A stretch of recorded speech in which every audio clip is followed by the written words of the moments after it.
Hello eighth class, welcome to YouTube channel. बेटा आज हम हिंदी रीडर का लेसन नंबर 13 पढ़ेंगे, जिसका नाम है समय की सुरंग। हम सबको जैसे पक्षाघात हो गया था, प्रयोगशाला के द्वार पर वह अर्थात हमारा मित्र खड़ा हुआ था।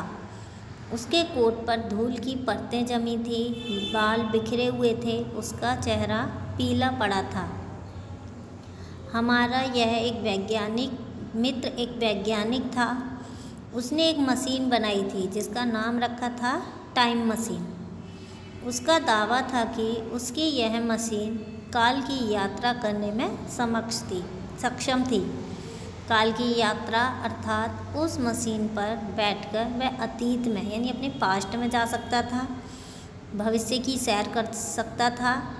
इसलिए हमने अपने मित्र को एक नया नाम दिया था काल यात्री, मतलब कि जो अपने काल की यात्रा कर सके, भविष्य की भी और पास्ट की भी, और प्रेजेंट तो चल ही रहा है। उसने हमें इस मशीन के बारे में बताया था। उसका आकार एक कुर्सी जैसा था। उसमें अनेक यंत्र भी लगे हुए थे। उसमें 2 हैंडल भी लगे हुए थे। एक हैंडल घुमाने से भविष्य की सैर की जा सकती थी और दूसरा हैंडल अतीत में ले जाता था। ये उस मशीन की विशेषताएं थी।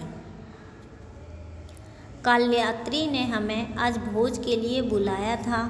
हम जब उसके निवास स्थान पर पहुँचे तब ना तो कालयात्री वहाँ था और ना ही उसका कालयंत्र अर्थात टाइम मशीन। उसने एक पत्र लिख छोड़ा था कि मैं 7 बजे तक ना आ पाऊँगा, तो आप लोग भोज शुरू कर देना। हम सब उसी की प्रतीक्षा में बैठे थे और अब वह सहसा हमारे सामने था, बदहवास हालत में, मतलब कि थोड़ी उथली पुथली हालत में। थोड़ी देर बाद वह कुछ सामान्य हुआ और उसने अपनी आप बीती बतानी शुरू की। आप बीती मतलब जो उस पर बीत चुकी थी। उसने कहा, आज सुबह मैंने अपने कालयंत्र को पूरी तरह तैयार कर लिया था।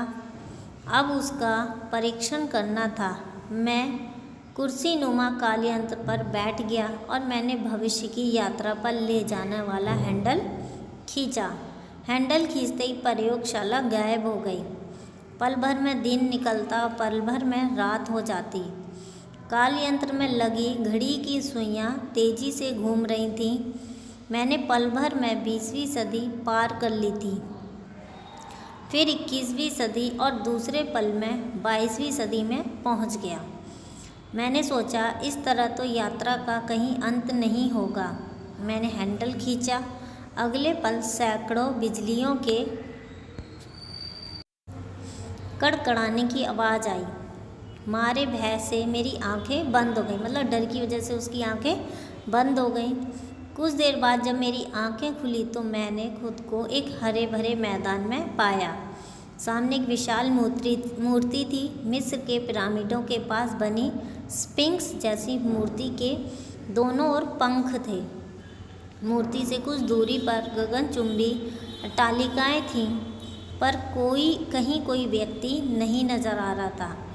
मैं गहरी सोच में पड़ गया। अचानक मेरे कानों में घंटियों की मधुर आवाज़ सुनाई दी।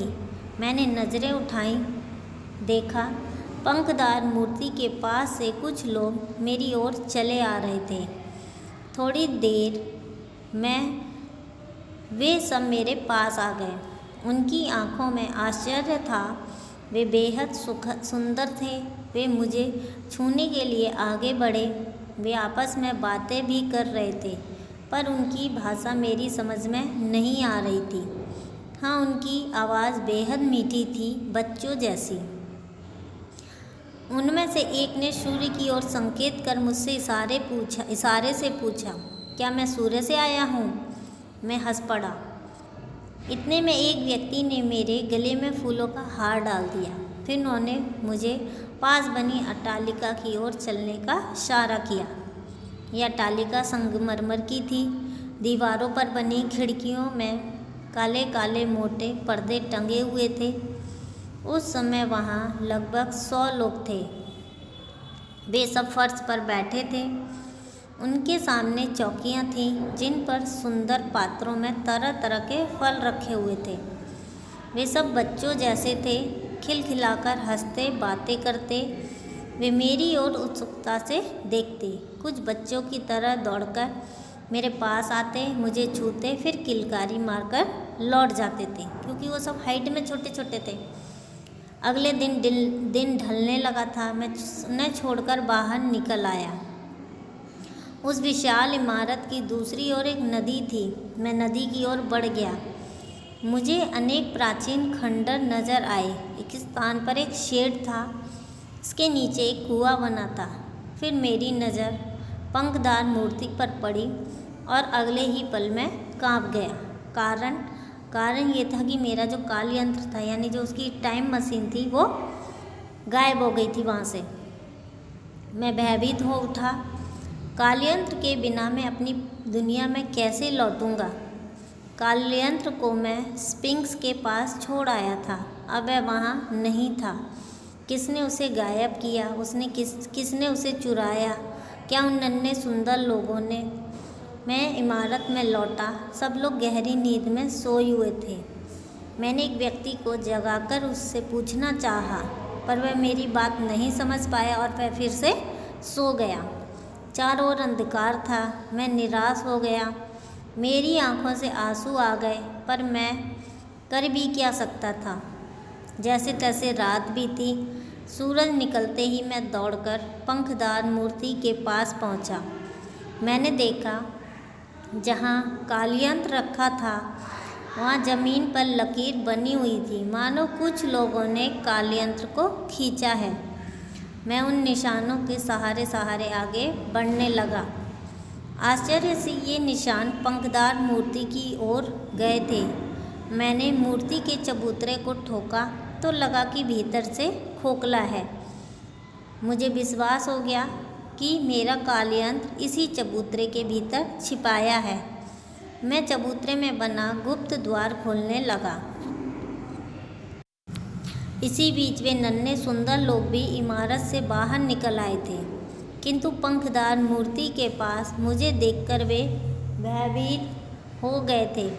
मैं कुछ समझ नहीं पा रहा था। अंत में मैंने धैर्य से काम लेने का निर्णय किया। इतना तो तय था कि कालयंत्र पंखदार मूर्ति के चबूतरे के भीतर था। सवाल था उस तक पहुंचने का। अब मैंने आसपास की जगह को देखना शुरू किया। मैंने देखा उस मैदान में जगह जगह छायादार शेड है और हर शेड के नीचे कुआं है। और एक बात और भी थी, ये नन्हे लोग इन कुओं के पास जाने से डरते थे। यही नहीं, वे अंधकार से भी डरते थे। रात होते ही इमारतों में छिप जाते थे। क्यों? इसका भी रहस्य मुझे शीघ्र ज्ञात हो गया, यानी पता ही चल गया था कि एक दिन मैं एक खंडर में आराम कर रहा था। वहाँ घना अंधेरा था। अचानक मैंने अनुभव किया कि कोई मुझे छू रहा है। मैंने चीख कर पूछा, कौन है? और अगले ही पल मैंने टॉर्च जला दी। टॉर्च के प्रकाश में मैं एक विचित्र जीव देखा। बड़ी बड़ी लाल आँखें, सिर पर घने बाल। वह पलक मारते ही दौड़कर गायब हो गया। मैं दौड़ा, पर जाने वह कहाँ छिप गया था। तभी मेरी नज़र छायादार शेड के नीचे कुएं पर गई। वैसी कुएं में तो नहीं छिप गया, मैंने सोचा। मैंने लपककर कुएं में टॉर्च की रोशनी फेंकी। देखा तो कोई जीव नीचे तेजी से उतर रहा था। वीणा मुझे मिल गई।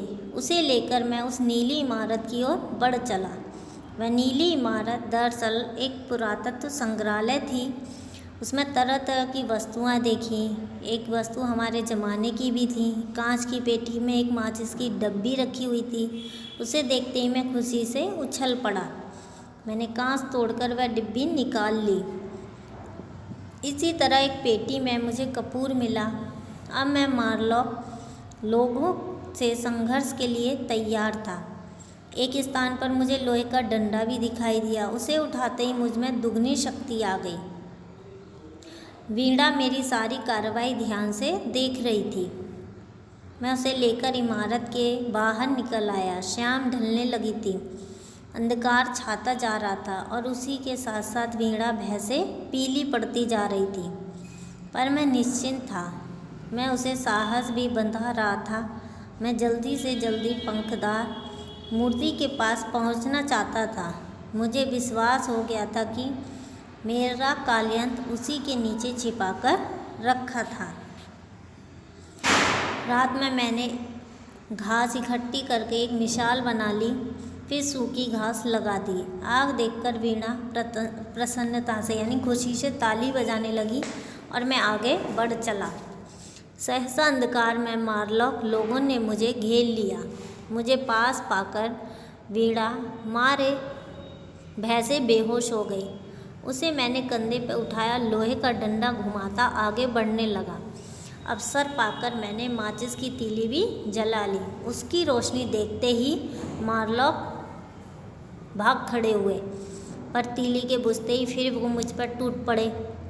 क्यों पड़े थे? क्योंकि उन्हें अंधेरे में डर नहीं लगता था, रोशनी से डर लगता था। अनेक लोग मुझसे लिपट गए, मेरे बाल पकड़कर मुझे खींचने की कोशिश करने लगे, पर मैंने पूरी सख्ती से उन पर हमला जारी रखा। वे डरकर भागते, लेकिन अगले पल फिर आ धमकते। सहसा ये सब चीखकर भाग खड़े हुए। मैं चौंक गया। अगले पर सारा रहस्य मेरी समझ में आ गया कि जंगल में आग लग गई थी, उसके प्रकाश से वे भाग रहे थे डरकर।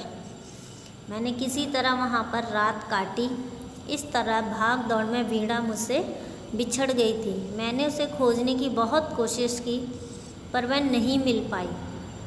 चारों ओर मारलॉक लोगों की लाशें ही लाशें थीं, पर वीणा का कहीं नहीं पता था। हार कर मैं पंखदार मूर्ति की ओर बढ़ चला। इस समय मैं अपने कालयंत्र के बारे में सोच रहा था। काश वह मुझे मिल जाता। मैदान में नदी के किनारे नन्हे लोग आमोद प्रमोद में मग्न थे, मतलब खेलने कूदने में खुश थे।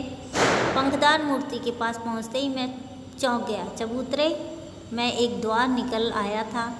सामने ही मेरा कालयंत्र था, यानी टाइम मशीन थी। मैं तुरंत उसकी ओर दौड़ा। मैं उसका निरीक्षण करने लगा। अचानक एक जोर की आवाज़ हुई और चबूतरे का द्वार बंद हो गया। मारलॉक बहुत चतुर थे, उन्होंने ही मुझे अपनी चतुराई में फांसा था और वे मुझ पर टूट पड़े।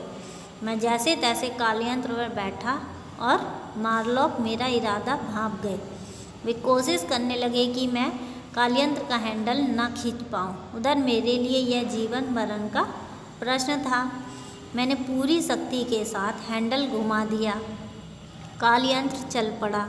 मारलॉक पीछे हट गए। फिर वही हुआ। घड़ी की सुइयां अब पीछे की ओर घूमने लगी। बस आज की तिथि आते ही मैंने कालयंत्र बंद कर दिया और मैं तुम सबके सामने हूँ।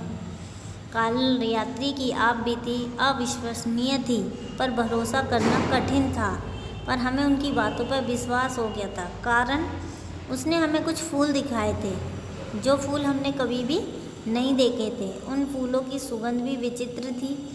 कालयात्री ने बताया था कि ये फूल उसे वीणा ने दिए थे। हम कालयात्री को आश्चर्य से देख रहे थे और मुस्कुरा रहे थे। यानी कि इसी के साथ ये चैप्टर ख़त्म होता है। Thank you.